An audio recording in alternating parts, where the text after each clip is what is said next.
حضرت سیدنا انس رضی اللہ تعالیٰ عنہ فرماتے ہیں شعبان المعظم کا چاند نظر آتے ہی، ہو سکتا ہے آج ہی نظر آ جائے، شعبان المعظم کا چاند نظر آتے ہی صحابہ کرام تلاوت قرآن پاک پہ مشغول ہو جاتے ہیں۔ کتنی بڑی نیکی ہے، کتنا اہمیت دیتے تھے صحابہ کرام علیہم رضوان قرآن کریم کی تلاوت پر۔ اپنے اموال کی زکوٰۃ نکالتے تاکہ کمزور اور مسکین لوگ ماہ رمضان کے روزوں کے لیے تیاری کر سکیں۔ نیت دیکھیں یار، اپنی بھی نیت دیکھیں اور دینے کی بھی نیت دیکھیں، اور جس کو دے رہے ان کے لیے خیر خواہی کا جذبہ دیکھیں۔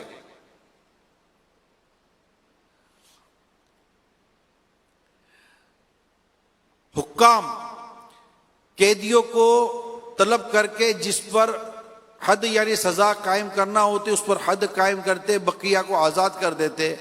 تاجر بزنس کمیونٹی اب کو میں ایڈریس کر رہا ہوں، اس کے تعلق سے لکھا ہے تاجر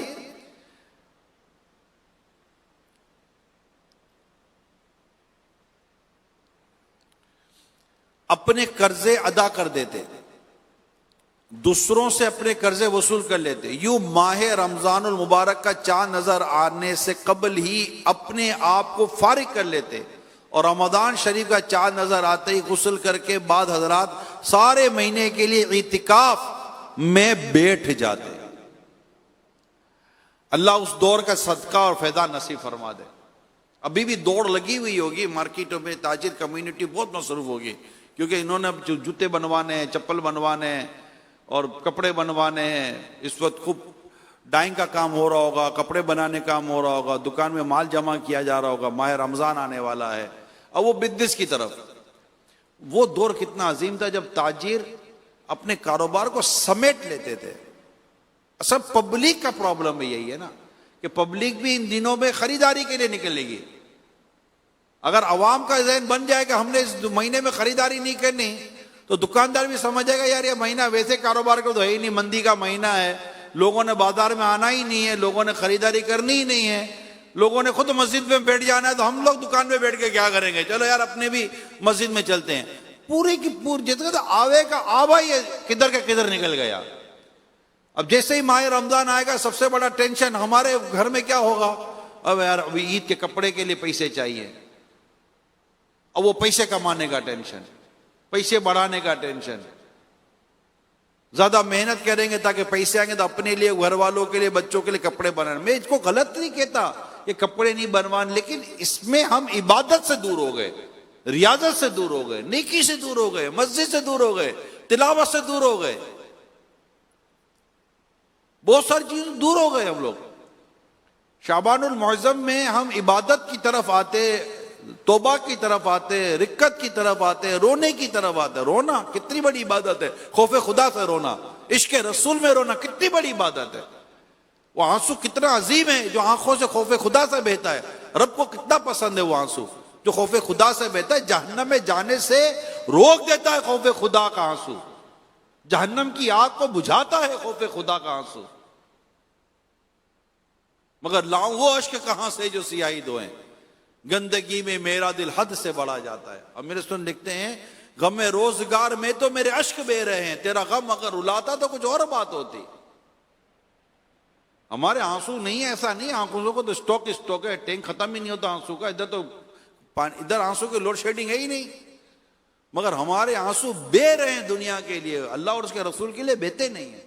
کیفیت ہی نہیں بنتی نا، آنسو نکلتا ہے کیفیت کے ساتھ، کیفیت کے ساتھ آنسو لگا ہوا ہے۔ آپ کی کیفیت بدلتی ہے، آنسو بدل جاتے ہیں، مطلب آپ کی کیفیت کے ساتھ آنسو نکلتے ہیں۔ اللہ تعالیٰ خیر فرمائے۔ اور ایک کاش کہ یہ شعبان المعظم کا چاند نظر آتے ہی جو صحابہ کرام اور اس عظیم دور کے جو کیفیات جو میں نے بیان کی ہیں، جو امیر سنت کے رسالے پہ اس میں آقا کا مہینہ میں بھی ہے، تو اللہ کرے کہ یہ پڑھ بھی لیں، ہم سمجھ بھی لیں، اور اس پر عمل کرنا بھی ہم شروع کر دیں۔ اور رمضان مبارک سے آنے سے پہلے ایک کاش کہ شعبان المعظم کے اس مہینے میں خوب روزے رکھیں، خوب نیکیاں کریں اور خوب عبادت کرنے میں ہم کامیاب ہو جائیں۔ ایک کاش، ایک کاش، ایک کاش۔ صلو علی الحبیب صلی اللہ تعالی علی محمد توبوا الی اللہ صلو علی الحبیب صلی اللہ تعالی علی محمد۔ پیارے اسلامی بھائیوں، میں نے آج نیت کی تھی کہ آپ کے سامنے کچھ ایسی نیکیاں، کیونکہ آسان سے جب شروع کرتے ہیں نا تو چیزیں آسان ہونا شروع ہو جائیں، یعنی پہلے سے ہم ایک ایسا کام لے لیں جو ہمارے لیے تھوڑا مشکل بن جاتا ہے، تو اپنے لیے آسانی والے کام کی طرف آئیں کہ آسانی۔ میں آپ کے سامنے کچھ چیزیں رکھ رہا ہوں۔ پہلے میں رسول پاک صلی اللہ تعالی علیہ وآلہ وسلم کا ایک بہت ہی پیارا خوبصورت انداز آپ کے سامنے بیان کرنے جا رہا ہوں۔ سیدنا انس بن مالک رضی اللہ تعالیٰ عنہ بیان کرتے ہیں، ایک دیہاتی شخص، گاؤں میں دیہات میں رہنے والا شخص بارگاہ رسالت میں حاضر ہو کر اس نے عرض کیا، یا رسول اللہ صلی اللہ تعالی علیہ وسلم، مجھے بھلائی کی تعلیم دیجیے۔ پیارے آقا صلی اللہ تعالی علیہ وسلم نے اس کا ہاتھ پکڑ لیا اور فرمایا، یہ ہاتھ پکڑنا بھی بڑی حکمت اور بڑی کمال کی بات ہوتی ہے۔ آپ کسی کا ہاتھ پکڑتے ہیں نا، اتنا آپ کی طرف متوجہ، پورا متوجہ ہو جاتا ہے نا۔ ہم ہاتھ تو کیا پکڑیں گے، ہم دیکھتے ہی نہیں ہیں پورے کے پورے کہ وہ توجہ اس کی ہماری طرف بھی آئے۔ بعضوں کی یہ بڑی عجیب سی عادت ہوتی ہے اور نکلتی نہیں ہے۔ مجھے تو بہت اس کا اندازہ بلکہ تجربہ ہو چکا ہے، ان سے لوگ مطمئن نہیں ہوتے۔ مطمئن کیا ہوں گے، ان کو مطمئن کرنا ہی نہیں آتا۔ مطمئن تب تک بندہ نہیں ہوتا جب تک کہ اس کو آپ کی اٹینشن کا یقین نہ ہو جائے کہ آپ نے اس کو توجہ دی ہے، اس کی بات سنی، اس کی بات سمجھی۔ بعضوں کی طبیعت میں نہیں ہے اور نہیں ہے ان کی طبیعت میں، اللہ کی پناہ، وہ بہت اس سے لوگ دل گرفتہ ہو جاتے ہیں۔ لہذا جو نیکی کی دعوت دیتے ہیں نا، میری ان کی درخواست ہے، رسول پاک صلی اللہ تعالیٰ علیہ وسلم کی اس ادا کو اپنے اوپر لازم کر لیں، اس ادائے مبارک کو اپنے اوپر لازم کر لیں کہ پوری توجہ دیا کریں۔ جب کوئی آپ سے بات کرنا چاہتا آپ اس کی بات سنیں اور اس کے ساتھ ایسا عمل کریں کہ جس سے اس کی اٹینشن آپ کی طرف ہو جائے، وہ بات بہت توجہ سے سنے گا اور بات دل میں اتر جائے گی۔ ایسی ہوتی ہے رسول پاک صلی اللہ تعالی وسلم کے یہ پیارے انداز ہوا کرتے تھے۔ حضرت معاذ بن جبل رضی اللہ تعالیٰ عنہ، بڑی پیاری حدیث ہے، ارشاد فرمائے، معاذ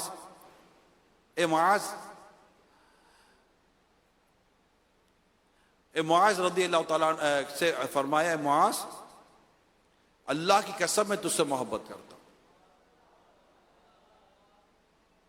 اب بتائیے جب رسول پاک نے یہ جملہ ارشاد فرمائے ہوں گے، ان کی کیفیت کیا ہوگی؟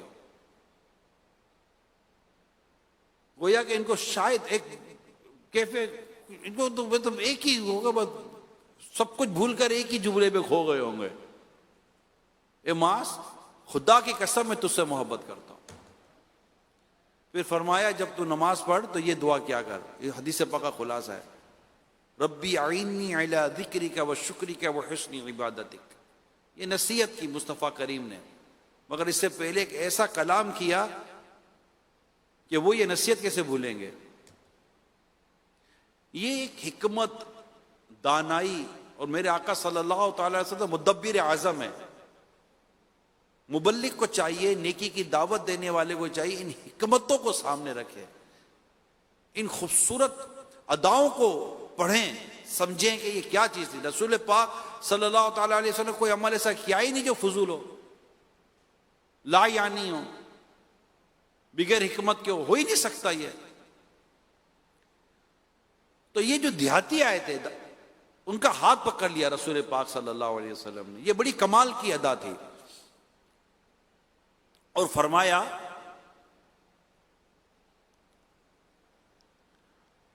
سبحان اللہ والحمد للہ ولا الہ الا اللہ واللہ اکبر۔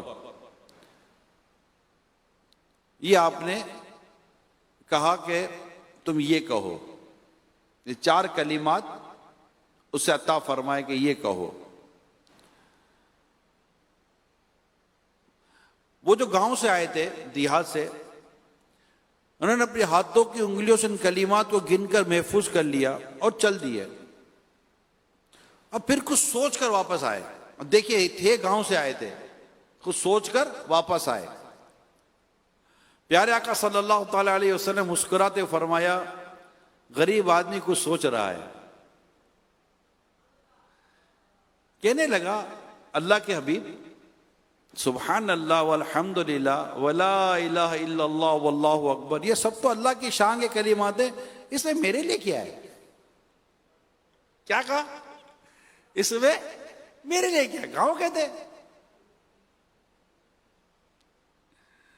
اللہ اللہ اللہ. آپ نے فرمایا جب تم نے کہا سبحان اللہ تو اللہ تعالیٰ نے فرمایا تو نے سچ کہا. جب تم نے کہا الحمدللہ تو اللہ تعالیٰ نے فرمایا تو نے سچ کہا. جب تو نے کہا لا الہ الا اللہ تو اللہ تعالیٰ نے فرمایا تو نے سچ کہا. جب تم نے کہا اللہ اکبر تو اللہ تعالیٰ نے فرمایا تو نے سچ کہا. پھر جب تم نے کہا اللہ مجھے معاف فرما دے تو اللہ نے فرمایا میں نے تمہیں معاف کیا. پھر جب تم نے کہا اللہ مجھ پر رحم فرما تو اللہ تعالیٰ نے فرمایا میں نے تم پر رحم کر دیا. پھر جب تم نے کہا اللہ مجھے رزق عطا فرما تو اللہ تعالیٰ نے فرمایا میں نے تمہیں رزق عطا فرمایا. اب عربی نے یہ ساتوں باتیں اپنی انگلیوں پر گن کے محفوظ کر لو, خوشی خوشی وہاں سے چل دیا. یہ ایک بہترین انداز تھا نیکی کی دعوت دینے کا, تبلیغ دین کا.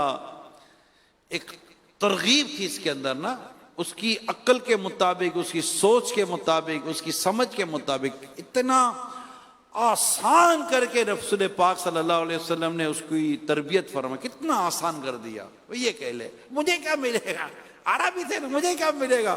فرمایا دیکھ تیرے کو یہ ملے گا, یہ ملے گا, یہ ملے گا.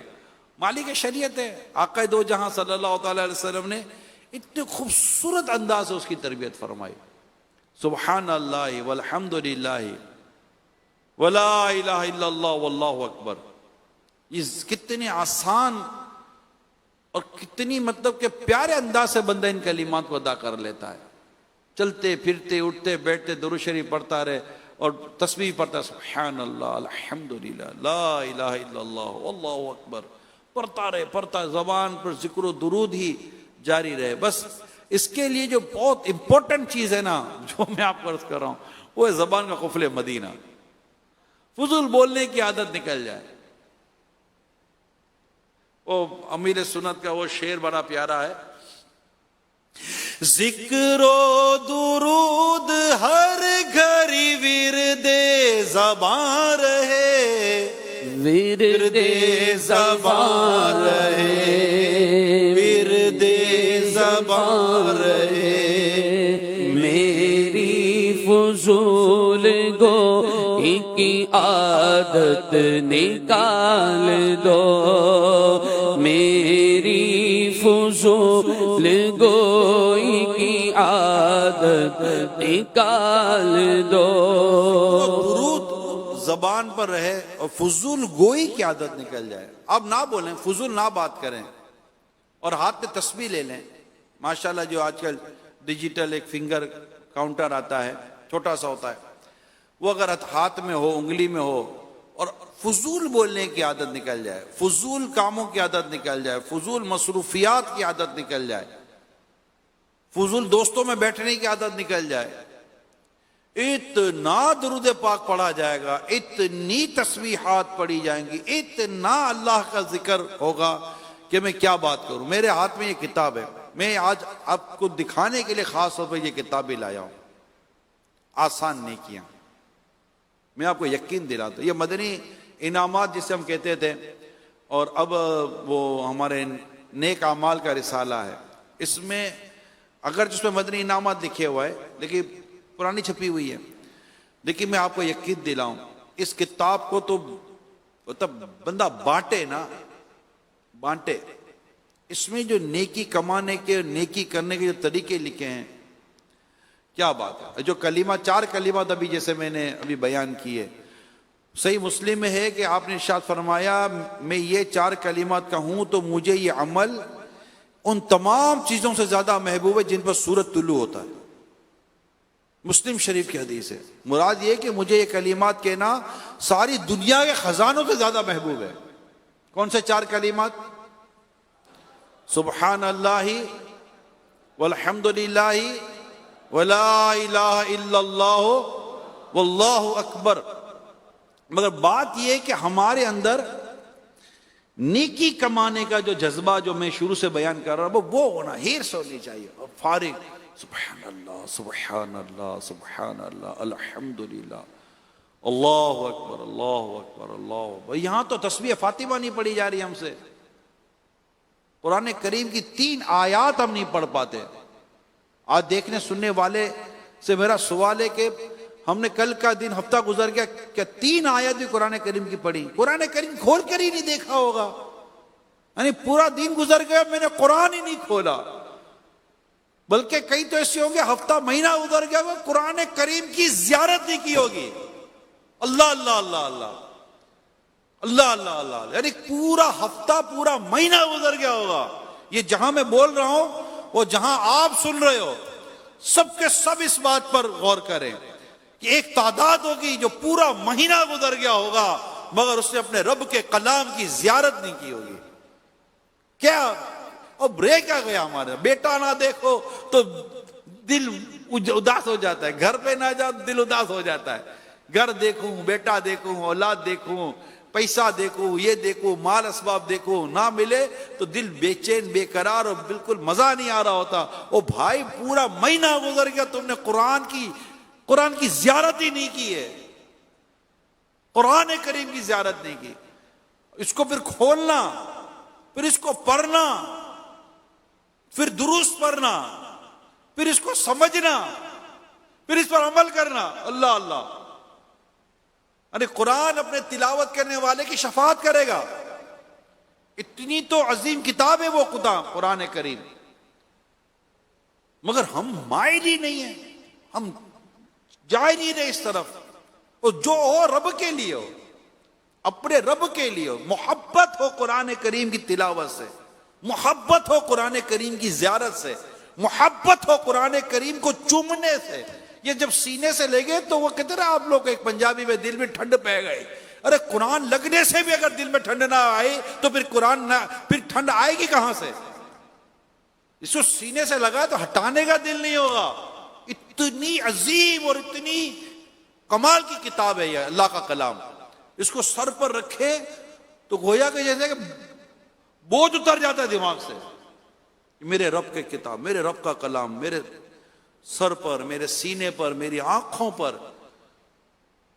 اتنی محبت ہونی چاہیے. نہیں یہ کیسے ہو سکتا ہے یار، میں پورا دن گزر گیا میں نے قرآن کی زیارت نہیں کی ہے. واللہ بندہ غور تو کرے یار، پورا دن گزر گیا صبح سے لے کر رات تک میں نے قرآن کریم کی زیارت نہیں کی.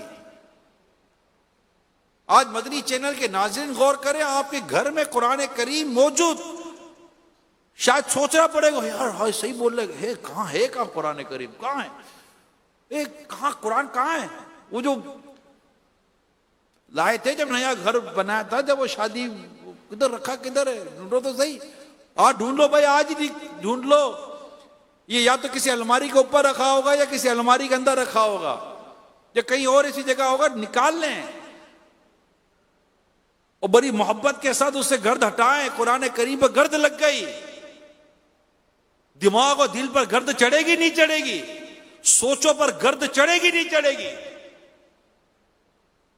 تمہارے گھر میں قرآن کریم موجود ہے مگر تمہیں دیکھنے کی توفیق نہیں مل رہی، چومنے کی توفیق نہیں ملی، پڑھنے کی توفیق نہیں مل رہی، سمجھنے کی توفیق نہیں مل رہی، عمل کرنے کی توفیق نہیں مل رہی. اب ہماری خرابی اور ہماری بربادی میں اب کسر کیا رہ گئی ہے؟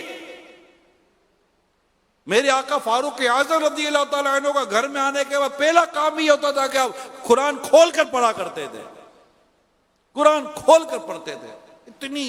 اتنی خوبصورت طبیعت مبارکہ تھی. صحابہ کرام قرآن پڑھتے تھے، تابعین قرآن پڑھتے تھے، اولیاء کاملین قرآن پڑھتے تھے، تلاوت کرتے تھے، با کثرت تلاوت کرتے تھے، با کثرت تلاوت کرتے تھے. یہ تو نزول قرآن کا مہینہ آنے والا ہے، ماہ رمضان. شعبان سے پڑھنا شروع کر دے تاکہ رمضان میں قرآن کریم پڑھنے کی پکی عادت ہو جائے اور پورے رمضان کے ایک پورے مہینے میں میں نے کم از کم ایک قرآن دیکھ کر پڑھ کر ختم کرنا ہے کوئی نیت کرتا ہے کم از کم ایک بار پورا قرآن میں دیکھ کر پڑھوں گا اور ختم کرنے کی سعادت حاصل کروں گا. قرآن کریم ختم کرنا ہے. تراویح میں الگ اور اس کے علاوہ الگ. اللہ مجھے بھی توفیق دے, اللہ آپ کو بھی توفیق دے کہ ہم کثرت سے قرآن کی تلاوت کرنے والے بنے, قرآن پڑھنے والے بنے, قرآن کو سمجھنے والے بنے اور خوب خوب قرآن پاک کی تلاوت کے ذریعے نیکیاں حاصل کرنے والے الحمدللہ ہم بنے. حضرت سیدنا ثابت بنانی رحمت اللہ تعالیٰ علیہ روزانہ ایک بار قرآن پاک ختم فرماتے, ایک بار روزانہ ایک قرآن پاک ختم فرماتے. آپ ہمیشہ دن کو روزے رکھتے اور ساری رات قیام فرماتے. اس کو مطلب قائم اللیل اور صائم الدہر کہتے ہیں اس کو, راتوں کو قیام کرنے والے, دن کو روزہ رکھنے والے. جس مسجد سے گزرتے اس میں 2 رکعت تحیت المسجد ضرور پڑھتے. قرآن پڑھنے والے, روزہ رکھنے والے, نماز پڑھنے والے. تحدیث نعمت کے طور پر فرماتے میں نے جامع مسجد کے ہر ستون کے پاس قرآن پاک کا ختم اور بارگاہ الہی میں گریہ کیا, یعنی رویا ہوں. نماز اور تلاوت قرآن سے آپ کو خصوصی محبت تھی, آپ پر ایسا کرم ہوا کہ رشک آتا ہے. چنانچہ وفات یعنی انتقال کے بعد دوران تدفین یعنی دفن کر رہے تھے, اچانک ایک اینٹ سڑک کر ہل کر اندر چلی گئی, قبر میں چلی گئی. لوگ اینٹ اٹھانے کے لیے جب جھکے تو یہ دیکھ کر حیران رہ گئے کہ آپ قبر میں کھڑے ہو کر نماز پڑھ رہے ہیں. آپ کے گھر والوں سے جب معلوم کیا گیا تو شہزادی صاحبہ نے بتایا والد محترم روزانہ دعا کیا کرتے تھے, یا اللہ اگر تو کسی کو وفات کے بعد قبر میں نماز پڑھنے کی سعادت عطا فرمائے تو مجھے بھی مشرف فرمانا. منقول ہے جب بھی لوگ آپ کے مزار کے قریب سے گزرتے تو قبر انور سے تلاوت قرآن کی آواز آ رہی ہوتی. کمال ہے, کیا لوگ تھے.